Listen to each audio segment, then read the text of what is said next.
kami bersyukur atas kebaikan Tuhan. Kami bersyukur karena kami boleh alami sesuatu yang indah, sesuatu yang baik. Bahkan sesuatu yang pahit kami alami, kami bersyukur karena kami tahu bahwa Tuhan ada bersama dalam kehidupan kami. Tuhan yang terang meninggalkan kehidupan kami. Terima kasih Bapak, saat ini kami rindu untuk memuji-muji Tuhan. Kami rindu bersukacita dalam kasih dan anugerah Tuhan. Berkati akan ibadah kami dari awal hingga akhirnya nanti. Jadi oleh karena pertolongan Tuhan. Dalam nama Tuhan Yesus Kristus dan berdoa. Haleluya. Amin. Tuhan, haleluya. Pagi yang indah ini kita boleh berkumpul di tempat ini hanya untuk memuji dan menyembah Allah kita. Haleluya. Saudara, kita semua bangkit berdiri, mari kita naikkan pujian kita dengan segenap hati dan kekuatan kita sebagai penyembahan kita di hadapan Tuhan. Kami berkumpul memuji dan menyembah Allah. Kami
Allah yang sungguh luar biasa, Allah yang maha besar, Allah yang ajaib, yang selalu memberkati kehidupan kita. Haleluya. Kita akan mempersiapkan hati kita untuk kita mendengar kebenaran firman Tuhan. Kita naikkan satu pujian lagi di hadapan Tuhan. Haleluya. Banyak perkara yang tak dapat dimengerti. Haleluya. Kita Tuhan yang lebih baik. Engkau Allah yang selalu berdiri atas kehidupan kami.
kehidupan kami oleh karena keizinan dekat kepada Tuhan. Dan kami tahu bahwa segala sesuatu yang terjadi dalam kehidupan kami karena pekerjaan daripada Tuhan harus dinyatakan atas kehidupan kami, agar kehidupan kami boleh mengalami kemuliaan Tuhan, agar kehidupan kami boleh menjadi saksi-saksi hidup akan perbuatan Tuhan yang besar dalam kehidupan kami. Terima kasih Bapak, saat ini kami diamkan akan semua hati dan pikiran kami bukakan pikiran kami buka hati kami untuk kami ditaburi oleh benih firman. Tuhan tolong kami, Tuhan berikan roh hikmat untuk kami boleh mengerti, memahami akan firman. Terima kasih Bapak, dalam nama Tuhan Yesus kami berdoa dan sambut firman-Mu dengan ucapan syukur. Haleluya. Amin. Tuhan, shalom. Kita bersyukur pada pagi ini kita boleh berkumpul pada tempat ini untuk kita boleh belajar akan firman Tuhan.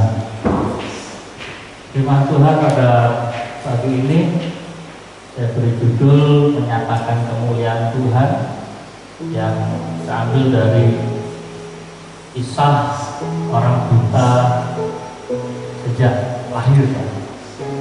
Namun kita baca satu ayat saja karena ayatnya cukup panjang, yaitu 41 ayat.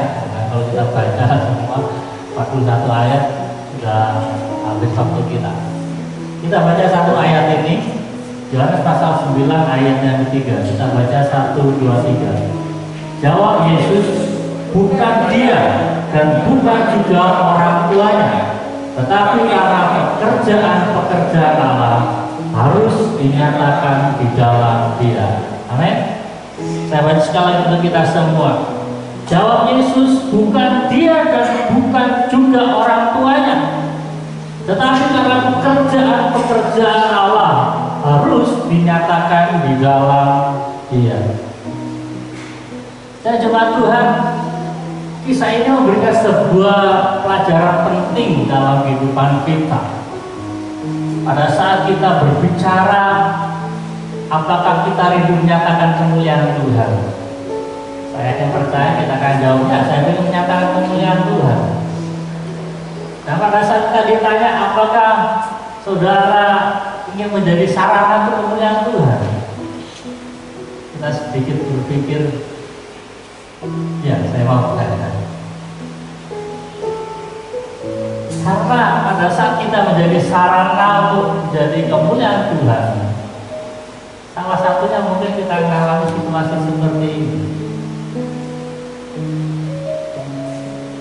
Suatu saat pada saat Yesus berjalan, maka Yesus beserta orang murid menjumpai orang ini.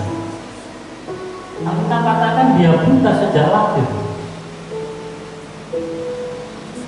Sehingga sebagai orang-orang beriman, orang-orang yang punya agama, para murid bertanya, Rabi atau guru, dia ini buta ini karena dosanya siapa gitu?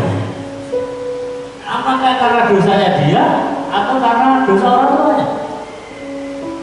Nah, kecenderungan manusia kan gitu, langsung berdiri sebagai hakim. Kalau orang kesehatan akan berbicara, oh ini karena keluarganya dari keluarga miskin, ya kan? Sehingga dia kurang gizi, sehingga dia lahir cacat.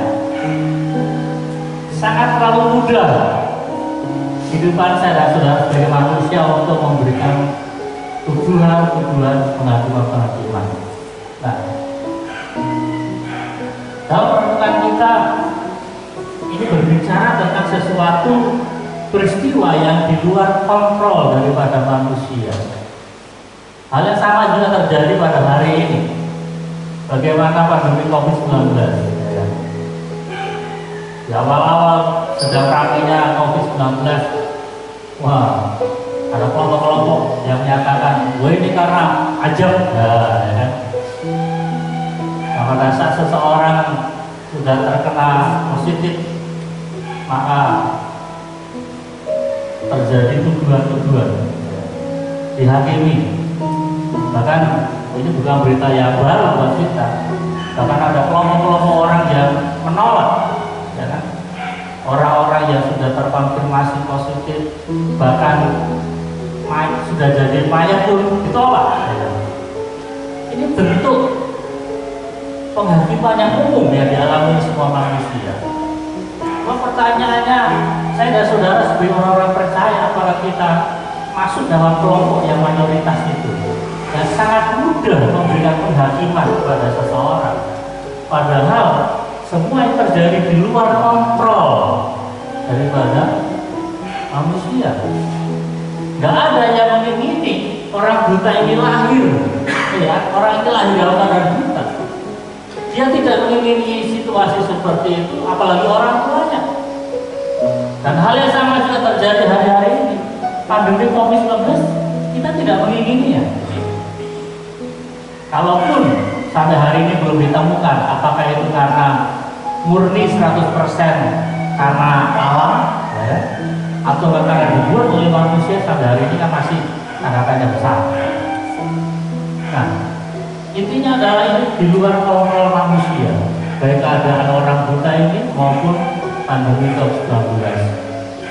Saya memberikan pokok pikiran dalam kehidupan kita, mengapa orang mudah menghakimi.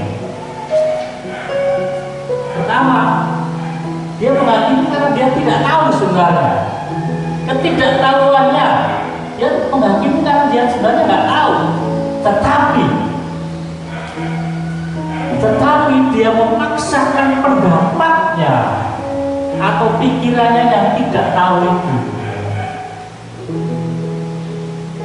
Sehingga kita angkat-angkat seperti ini, banyak bicara, banyak melakukan kesalahan. Ada baiknya pada saat kita melihat situasi yang terjadi, lebih baik kita diam. Gak perlu kita berbicara pada saat kita nggak tahu, karena kita akan mudah memberikan penghakiman kepada orang lain. Yang kedua, mengapa orang menghakimi? Karena dia menghakimi berdasarkan asumsi pribadi. Jadi saya sampaikan, pada saat para murid dia melihat orang buta ini, karena mereka adalah orang-orang beragama, otomatis akan dihubungkan dengan konsep agama, dihubungkan bahwa dia ini pasti dosa. Mari saya dan saudara punya pengalaman-pengalaman tersendiri dalam beberapa kejadian-kejadian dalam kehidupan kita. Tetapi janganlah asumsi kita lempar ke orang lain sebagai sebuah penghakiman. Ada baiknya saya saudara sebagai orang percaya kita berpikir seperti Yesus. Yesus katakan karena pekerjaan Allah akan dinyatakan. Mari kita berpikir dalam pikiran Yesus. Pada saat kita melihat situasi yang di luar kontrol daripada manusia, kita nggak mengerti mengapa ini terjadi dalam kehidupan kita, seperti lagu tadi katakan. Banyak perkara yang kita tidak dapat mengerti. Lebih baik kita berpikir seperti Yesus, bahwa pekerjaan Allah akan dinyatakan dalam kehidupan kita. Dalam situasi yang buruk, dalam situasi yang gak nyaman dalam keadaan kita sebagai manusia, tidak perlu kita memberikan asumsi-asumsi kita. Bahkan tidak perlu kita menyampaikan sesuatu yang sebenarnya kita nggak tahu. Malah justru akan memperberat situasi diri kita, maupun kalau itu terjadi dalam orang lain akan memperberat kondisi orang itu. Lebih baik kita berpikir seperti Yesus berpikir, bahwa pekerjaan Allah, ada satu kata tadi di bagian awal, kita memberi itu.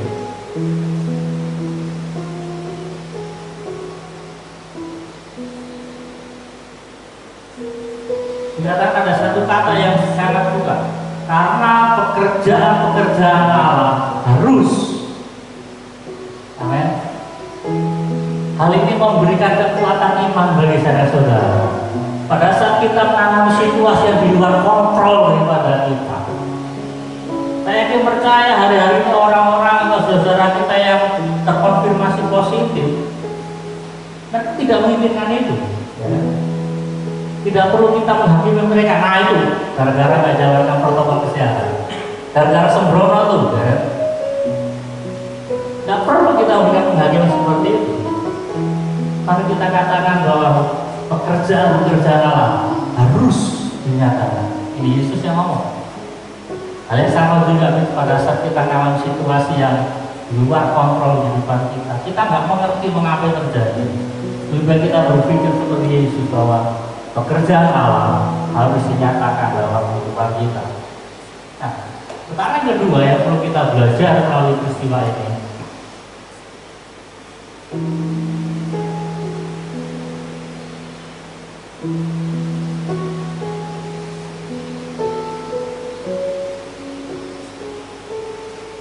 Lalu peristiwa ini mengajarkan kepada kita untuk kita bekerja selagi hari siang. Percakapan ini memberikan suatu pemikiran dalam kehidupan saya dan saudara bahwa ketika orang buta ini diperhadapkan dengan situasi yang ini, justru Yesus yang memberikan banyak pemikiran-pemikiran.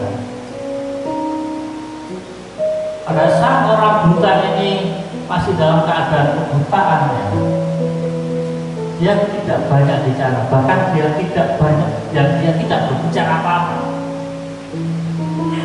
Tetapi Yesus memberikan sebuah pelajaran penting. Di dalam ayat yang keempat dikatakan, kita harus mengerjakan pekerjaan Dia yang mengutus aku selama masih siang. Akan datang malam di mana tidak ada seorang pun yang dapat bekerja. Selama aku di dalam dunia, akulah terang dunia.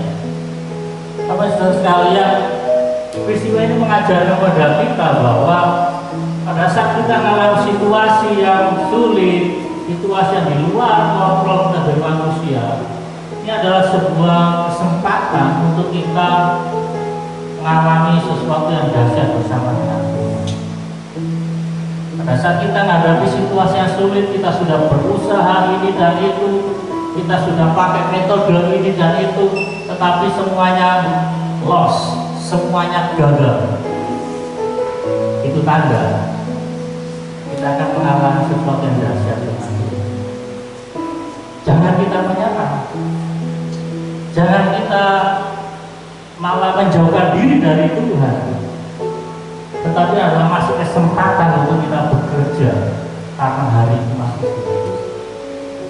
Dalam konsep Alkitab berbicara siang dan malam. Siang diartikan adalah kesempatan waktu untuk bekerja. Kalau zaman dahulu bekerja itu siang, malam diartikan sebagai waktu istirahat atau berhenti dari sebuah pekerjaan. Bapak, kenapa sekarang orang siang bekerja siang dan malam? Ya karena ada lampu ya. Tuhan memberikan hikmat kepada Thomas Alva Edison sehingga dia dapat menemukan bola lampu. Ya, hari ini orang bekerja 24 jam. Kalau dulu kan belum ada bola lampu, paling adanya obor ya kan. Tidak mungkin orang bekerja dalam situasi remang-remang seperti itu. Nah, siang diartikan waktu untuk bekerja. Pada saat kita menghadapi permasalahan-permasalahan dalam kehidupan kita, pergumulan-pergumulan yang tidak kunjung selesai, saya katakan ini. Pada saat kita mengalami masalah-masalah yang tidak pernah selesai dalam kehidupan kita, artinya itu adalah hari masih siang, dan kita mesti harus bekerja. Kita mesti melakukan sesuatu bersama-sama dengan Tuhan, karena ada sesuatu yang dahsyat yang akan Tuhan nyatakan dalam kehidupan kita.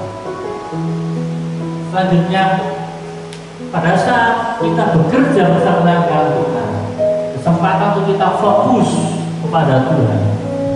Kita fokus arahkan pandangan kita pada Tuhan, bukan kepada masalah atau kondisi yang kita hadapi. Dalam kisah ini memberikan sebuah pelajaran penting. Pada saat orang buta ini diperhadapkan dengan situasi kebutaannya, dan di satu sisi Yesus hadir di situ, kalau kita nggak katakan dia fokus pada Yesus. Di dalam kerumunan orang banyak, dia fokus pada Yesus. Dia tidak berargumen, guru, saya memang sudah seperti ini, dari lahir memang seperti ini. Nggak mungkin saya bisa melihat lagi. Karena banyak orang-orang yang berargumen pada Tuhan, Tuhan, saya memang seperti ini sejak lahir. Barangkali akan bilang, utus saya memang seperti ini ya. Kodrat saya seperti ini, nggak mungkin saya berubah. Tetapi orang buta ini dia fokus pada Yesus. Apa buktinya dia fokus pada Yesus? Dalam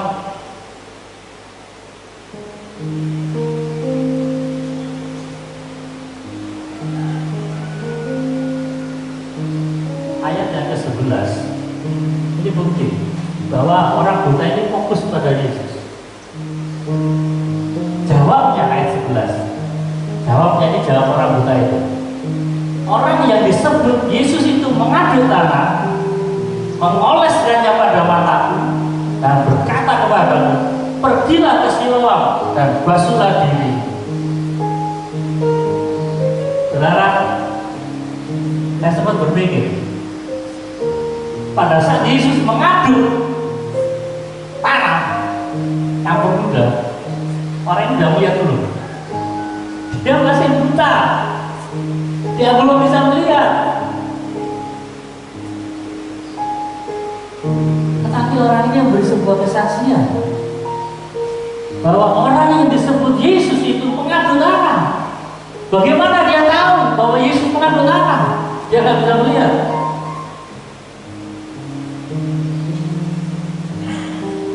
Hal ini beritahu pada kita bahwa orang buta ini dia tertuju fokus pada Yesus. Dia tidak memperdulikan keadaan dirinya yang buta. Atau mungkin juga ada orang-orang yang sudah bisi-bisi ngomong, lihat itu, Yesus sudah mengadu tanah. Dia buat apa itu? Tetapi orang buta ini tetap berfokus, konsentrasi pada Yesus. Dan bukti yang kedua, pada saat Yesus katakan, pergilah basuhlah diri ke kolam Siloam, orang buta ini langsung berdiri. Nggak tahu caranya bagaimana, apakah ada orang yang menuntun dia, ataukah ada yang minta tolong orang lain. Gimana ya kalau tanya kolam Siloam? Ya kan buta sejak lahir.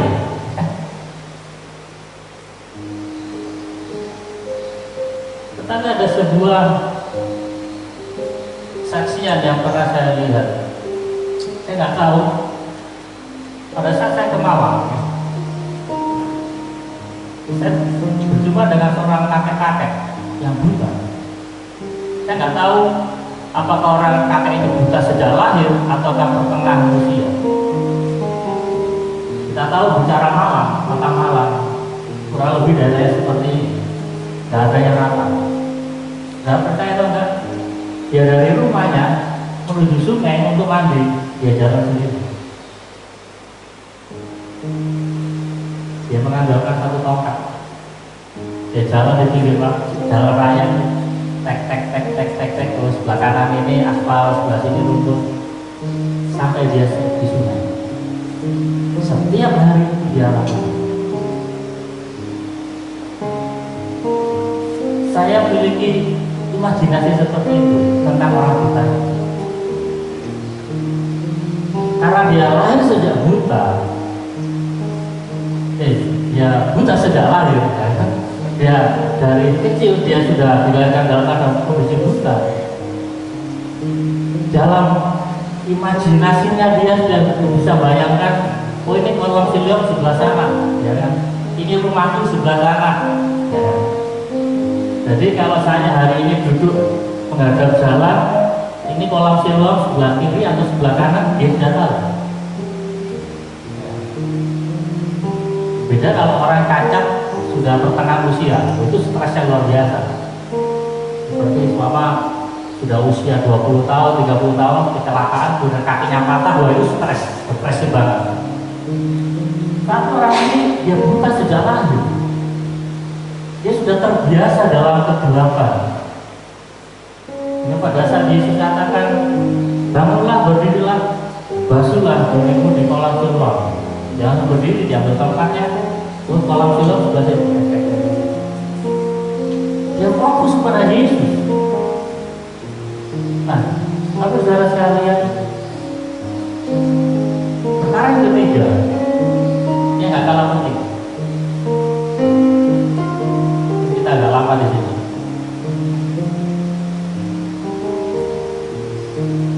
Untuk kita dalam menyatakan kemuliaan Tuhan, kita harus menjadi saksi yang efektif. Hanya sama saya tanyakan pada kita semua seperti di awal tadi. Apa kita mau menyatakan kemuliaan Tuhan? Kita pasti jawab ya. Sama seperti pertanyaan, apakah saudara yang mengalami mujizat? Ya. Tetapi mujizat, kesembuhan, kelepasan, pengharapan terjadi kalau kita mengalami situasi yang sulit. Orang buta ini mengalami kesembuhan karena dia mengalami kebutaan. Artinya apa? Bagaimana saudara-saudara menjadi saksi efektif adalah dengan cara bagaimana kita pernah mengalami. Kita mengalami situasi yang sulit dan Tuhan hadir. Dan perlu kita tahu juga pada saat kita menjadi saksi efektif, mungkin kita akan mengalami konfrontasi.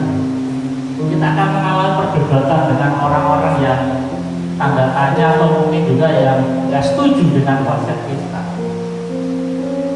Pada saat orang buta ini sudah sembuh dan dia bersaksi, bagaimana kau sembuh? Dia katakan orang yang dinamakan Yesus tadi sudah kita baca, yang mudah ke tanah, yang mengoleskan, mengaduk tanah dan mengoleskan ke mataku. Tetapi di situ ada satu kelompok orang yang dikatakan orang Farisi. Orang Farisi ini adalah satu kelompok orang yang tidak suka dengan Yesus. Saudara, pada saat kita menjadi saksi Tuhan, tidak semua orang akan suka dengan kita. Orang-orang yang akan melakukan konfrontasi, melakukan perdebatan dengan kesaksian kita. Tetapi bagaimana sikap daripada orang buta yang sudah disembuhkan ini? Dia terus menyampaikan, dia memberikan penegasan-penegasan. Artinya apa? Pada saat kita menjadi saksi Tuhan, pada saat kita menyampaikan pengalaman pribadi kita ditolong Tuhan, tidak perlu kita membela kebenaran itu. Bahasa ekstrimnya seperti ini. Tidak perlu kita sakit hati dengan orang yang tidak percaya. Tidak perlu kita marah dengan orang yang tidak percaya dengan kesaksian kita. Karena apa? Yang penting kita mengalami perbuatan Tuhan. Izinkan nanti kebenaran itu akan nyata dalam kehidupan mereka. Kalau hari-hari ini mungkin kita di medsos, kita di beberapa artikel bagaimana kekristenan dilecehkan ya. Tetapi pertanyaannya, apakah ada di antara mereka yang dijerat hukum? Ada. Tetapi sekali kita melecehkan agama orang, selesai kita. Tidak perlu nunggu besok. Hari ini kita sudah dijemput. Inilah fakta kita. Tetapi apakah kita berhenti menyaksikan kebaikan Tuhan? Sama seperti orang buta sejak lahir ini, dia terus menceritakan bahwa orang yang disebut Yesus, dia yang menyembuhkan saya.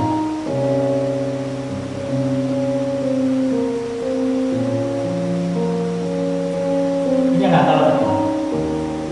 Bagaimana kita menjadi saksi efektif adalah hari ini kerinduan yang dalam, kerinduan yang lebih akan perkara-perkara rohani.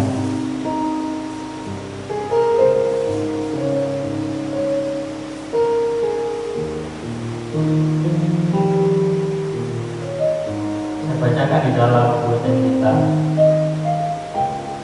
dikatakan menjadi saksi yang efektif tidak cukup hanya mengalami pengalaman jasmani saja, ya. Namun mesti memiliki kerinduan yang lebih dalam akan perkara rohani. Perkara-perkara rohani yaitu pengenalan secara pribadi dengan Tuhan. Hal ini akan membuat iman kita akan tetap kokoh ketika Tuhan tidak mengerjakan perkara-perkara secara jasmani lagi dalam kehidupan kita. Saudara, apa maksud saya? Hari ini kita ditolong Tuhan, kita bisa bersaksi Tuhan baik. Tuhan selamatkan saya dari kecelakaan maut, Tuhan baik.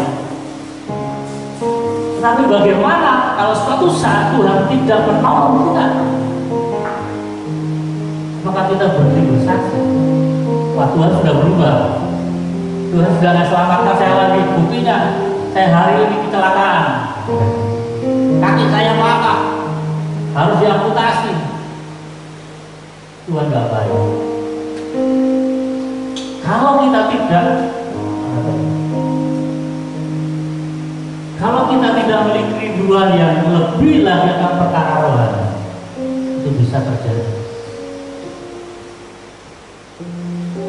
Kalau kita tidak memiliki kerinduan yang dalam kepada Tuhan, lebih mengenal Dia lebih lagi, kita hanya berfokus pada pertolongan Tuhan dalam perkara-perkara jasmani semata. Jadi saya sampaikan, hari ini kita sakit, Tuhan bisa sembuhkan, dan Tuhan selalu bisa. Tetapi masalahnya, apakah selalu seperti itu? Tuhan punya cara. Ada banyak hamba Tuhan yang meninggal, ada banyak hamba Tuhan atau anak-anak Tuhan yang sakit dan kembali pada Tuhan. Tidak selalu Tuhan menyembuhkan orang yang sakit. Karena apa? Dengan cara sakit itu, hamba-hambanya kembali pada Tuhan. Hingga dari awal tadi saya sampaikan, jangan kita menghakimi orang lain pada saat mengalami situasi buruk. Belum tentu situasi yang buruk itu sebuah kutuk buat dia. Sama seperti cerita orang buta ini. Mari kita berpikir, pekerjaan Allah harus dinyatakan oleh Tuhan. Oleh karena itu secara pribadi, jangan sampai kita lemah iman kita, jangan sampai kita undur daripada Tuhan. Mari kita memiliki kerinduan yang lebih dalam pada perkara-perkara rohani. Saya kira firman Tuhan hari ini, pengenalan akan Tuhan yang benar akan membuat iman kita kuat ketika Tuhan tidak menolong. Kita harus mencapai level iman seperti ini. Level iman kita jangan hanya bertumbuh kalau Tuhan menolong. Jangan sampai kita iman kita kuat kalau Tuhan menyembuhkan kita. Jangan sampai kita iman kita kuat kalau Tuhan memberkati kita. Iman dasar. Tetapi kita harus mencapai iman seperti ini. Pada saat Tuhan tidak menolong kita, iman kita tetap bertumbuh. Ini adalah iman Sadrak, Mesak, dan Abednego. Sadrak, Mesak, dan Abednego katakan, sekali-kali kami tidak akan menyembah patung buatan Tuhan Raja. Walaupun walaupun Allah yang kami sembah tidak menyelamatkan kami. Kalau iman kita bertumbuh karena Tuhan menolong kita, ya semua orang bisa. Orang taat kepada Tuhan, mengasihi Tuhan, kalau dia disembuhkan Tuhan, semua orang bisa. Hidup seseorang dekat dengan Tuhan, kalau Tuhan memberkati dia, semua orang bisa. Itu yang ditunjukkan oleh iblis kepada Ayub. Ya. Oh ya Tuhan, Ayub dia bisa saleh, Ayub dia bisa jujur karena Tuhan berkati dia. Coba kalau dia menjadi miskin, dia nggak punya apa-apa. apakah dia bisa tetap saleh? Mari cerita tentang orang buta sejak lahirnya memberikan inspirasi buat kita. Mari kita mencapai level iman seperti ini. Di dalam pembacaan tadi dikatakan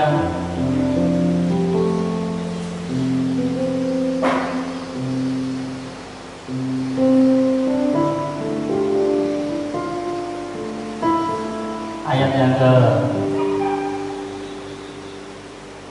35. Akhir firman Tuhan dengan ayat ini. Yesus mendengar bahwa ia telah diusir keluar oleh mereka. Kemudian ia bertemu dengan dia dan berkata, "Percayakah kau kepada Anak Allah?" Katanya, jawabnya, "Siapakah dia Tuhan, supaya aku percaya kepadanya?" Dia tidak cukup puas dia sudah disembuhkan Yesus, tapi ada sebuah kerinduan. Kata ayat 37, kata Yesus padanya, "Engkau bukan saja melihat dia, tetapi dia yang sedang berkata-kata dengan engkau, dialah itu." Kalau apa yang dilakukan dalam kecelakaan, katanya, "Aku percaya Tuhan." Dia nggak sekedar dalam mulutnya dia katakan aku percaya, tetapi katakan lalu ia sujud menyembah. Mari, berapa kita yang hadir pada pagi ini? Dan Bapak Saudara sekalian nanti akan menyaksikan khotbah ini. Jangan cukup puas kalau Tuhan menolong kita perkara jasmani. Karena perkara jasmani adalah perkara yang fana, sesuatu yang sementara.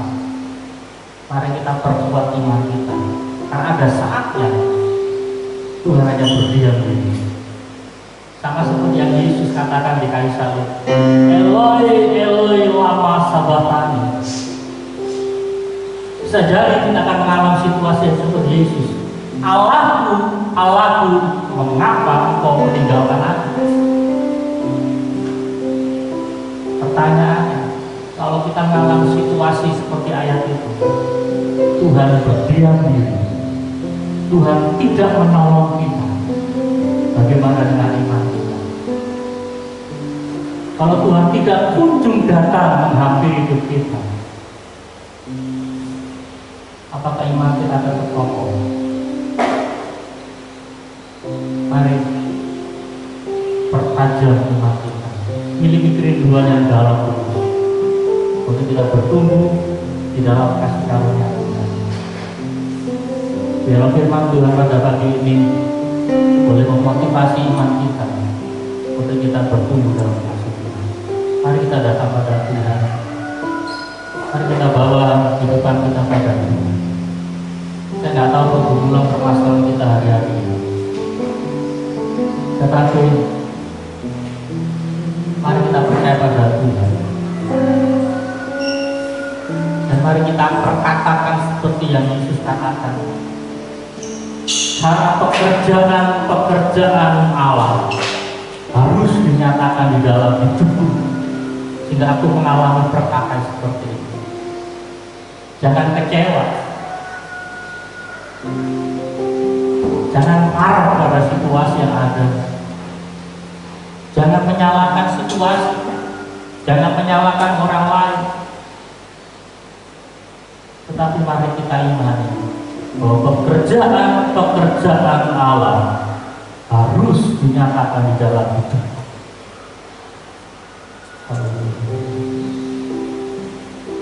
Kita nyanyikan pujian tadi, banyak perkara yang tak dapat dimengerti. Kalau kita kembali berdiri, kita mau respon firman Tuhan dengan pujian.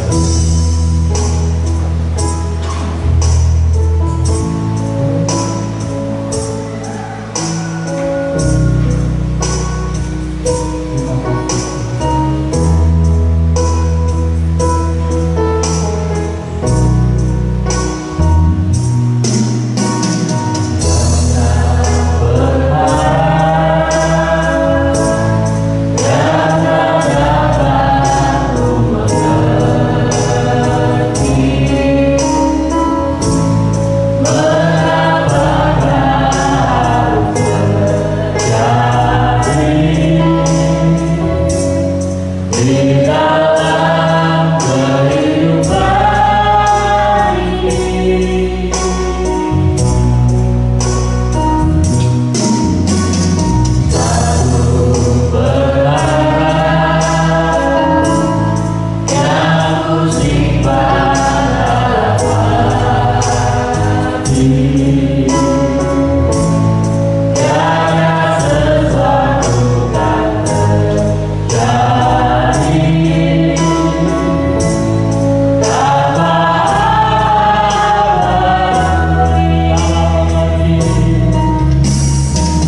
Firman-Mu boleh mengingatkan kami untuk kami tidak terjebak dalam penghakiman terhadap orang lain.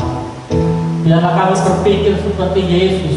Pada saat kami melihat orang lain mengalami situasi yang sulit, lebih kami berpikir bahwa pekerjaan Allah harus dinyatakan dalam kehidupan saudara kami, agar dia mengalami perkara yang dahsyat bersama dengan Tuhan.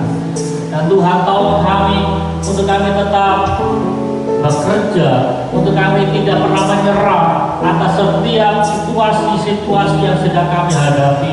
Kami tidak perlu kecewa, kami tidak perlu marah terhadap Tuhan, terlebih kami menyalahkan Tuhan. Tetapi pada saat kami mengalami situasi-situasi yang sulit, ini adalah kesempatan bagi kami untuk kami mengalami perkara-perkara yang dahsyat bersama dengan Tuhan. Terlebih biarlah kami boleh menjadi saksi Tuhan yang efektif.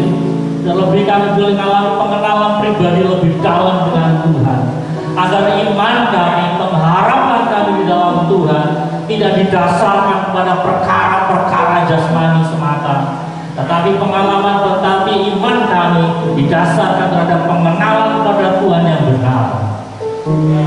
Kalau engkau Yesus pernah mengalami situasi ditinggalkan oleh Bapa, kalau Sadrak, Mesak, dan Abednego pernah berhadapan dengan situasi kalau Tuhan menolong atau tidak, bahkan para hamba-hamba yang lain dan anak-anak Tuhan yang lain juga mengalami situasi di mana Tuhan berdiam diri. Tuhan tidak menolong, tetapi bagaimana iman mereka, pengharapan mereka, kasih mereka pada Tuhan tetap kokoh. Mereka tidak kecewa pada Tuhan, mereka tidak meninggalkan Tuhan, mereka tidak mundur iman. Tuhan tolong kami, baik kami ada dalam gedung gereja ini maupun kami yang akan mendengar dan menyaksikan akan firman ini, biarlah iman kami tetap kokoh meskipun Tuhan berdiam diri. Terima kasih Tuhan, ajar kami untuk kami memiliki kerinduan yang lebih dalam, untuk kami senantiasa sujud menyembah kepada Tuhan. Kami tidak henti-hentinya untuk mengenal Tuhan. Di dalam keterbatasan kami sebagai manusia, kami rindu untuk menyenangkan Tuhan. Terima kasih Bapa. Tuhan akan menyerahkan umat-Mu di dalam segala pergumulan mereka, dalam pekerjaan, dalam rumah tangga, dan setiap persoalan yang mereka hadapi. Biarlah mereka terus mengalami pengenalan pribadi dengan Tuhan. Terima kasih Bapak, kami juga berdoa untuk situasi pandemi yang masih terus berjalan sampai hari ini. Tuhan tolong, Tuhan menyatakan kemuliaan-Mu. Kami akan percaya bahwa pandemi COVID-19 juga terjadi karena seizinnya pada Tuhan, karena kebesaran Tuhan, kedahsyatan Tuhan sementara kerjakan. Kami juga berdoa untuk saudara kami yang baik kami yang kenal maupun tidak kenal pada hari ini yang mengalami situasi yang sulit ini. Mereka sementara diisolasi, mereka sementara dalam perawatan. Bahkan kalau ada di antara mereka yang mengalami situasi yang kritis hari-hari di ruang ICU, kami berdoa di dalam nama Yesus, dalam kuasa Tuhan kerjakan atas kehidupan mereka. Mereka tidak marah pada Tuhan, tetapi mereka tetap bersyukur bahwa mereka mengalami situasi yang sulit karena pekerjaan Allah, kedahsyatan Tuhan, sementara Tuhan kerjakan bagi mereka. Berkati akan semua tim medis yang bekerja, Tuhan tolong melindungi mereka. Kalau sampai hari ini sudah ratusan para tim medis yang meninggal karena COVID-19, biar hal ini tidak menyurutkan semangat akan tim medis untuk tetap bekerja, untuk mereka berkarya dalam situasi yang sulit. Tuhan tolong berkati mereka. Berkati juga untuk pemerintah yang terus berjuang dalam menghadapi permasalahan-permasalahan yang ada. Tuhan tolong, biarlah hikmat dan kebijaksanaan pada Tuhan berikan kepada para pemimpin kami, baik di tingkat pusat maupun di daerah-daerah. Terima kasih Bapak. Ini Tuhan, doa ucapan syukur kami dan disempurnakan dengan doa yang mengajarkan atas setiap orang-orang percaya. Bapa kami di surga, kuduskanlah nama-Mu, datanglah kerajaan, jadilah kehendak-Mu di bumi seperti di surga. Berikanlah pada hari ini makanan kami secukupnya, dan ampunilah kami akan kesalahan kami, seperti kami juga mengampuni orang yang bersalah. Dan jangan bawa kami dalam pencobaan, tapi lepaslah kami daripada jahat, karena Engkau punya kerajaan, dan kuasa dan kemuliaan sampai selama-lamanya. Amin. Tuhan, kita akan akhiri ibadah kita dan nyanyikan doa itu.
Bapa, terima kasih.